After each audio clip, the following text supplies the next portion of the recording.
பொறாமை கொண்ட முதலையும் துணிச்சலான சிறிய பறவையும். வணக்கம் குழந்தைகளே.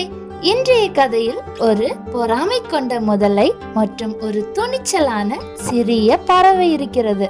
சிறிய உதவியால் இப்படி பெரிய மாற்றம் ஏற்படுகிறது என்று இந்த கதை சொல்கிறது. பார்க்கலாமா?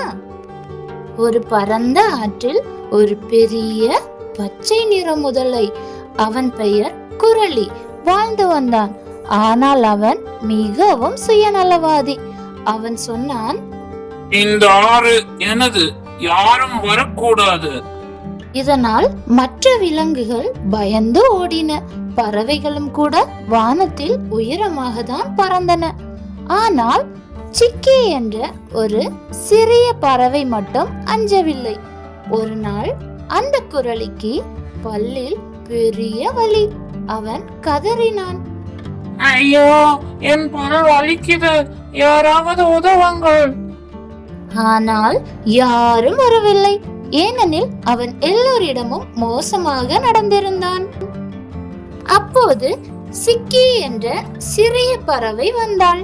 அவள் சொன்னாள், கவலை வேண்டாம் குரலியே, நானே உனக்கு உதவுகிறேன். அவள் அவனுடைய வாயை திறக்க சொல்லி மெதுவாக உள்ளே பறந்து பல்லுக்கு இடையில் சிக்கிய ஒரு கடுமையான குச்சியை எடுத்தாள். அந்த வலி ஒரு வினாடியில் குணமாகிவிட்டது. குரலி ஆச்சரியப்பட்டான். நான் உன்னை காயப்படுத்தினேன், நீ எனக்கு ஏன் உதவினாய் என்று கேட்டான். சிக்கி மெதுவாக சிரித்துக்கொண்டே சொன்னாள், தவறு செய்யாதே, நல்லதே செய், அதுதான் வாழ்க்கை. அன்று முதல் குரலி ஒரு நல்லவனாக மாறினான். அவன் ஆற்றை எல்லோருடனும் பகிர்ந்தான். முகத்தில் ஒரு சிரிப்போடு வாழத் தொடங்கினான். கதையின் நீதி: துன்பத்தில் உதவும் நல்ல மனம்தான் உண்மையான ஆளுமை. துணிச்சலும் கனிவும் மிக பெரிய மாற்றங்களை ஏற்படுத்தும்.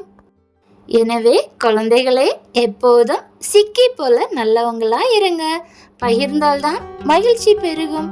நாம் நல்லதா நடந்து கொள்வோம் என்றால் உலகம் இன்னும் அழகாகும். கதை பிடிச்சிருந்தா லைக் பண்ணுங்க, சப்ஸ்கிரைப் பண்ணுங்க. அடுத்த கதையில் சந்திப்போம். நன்றி.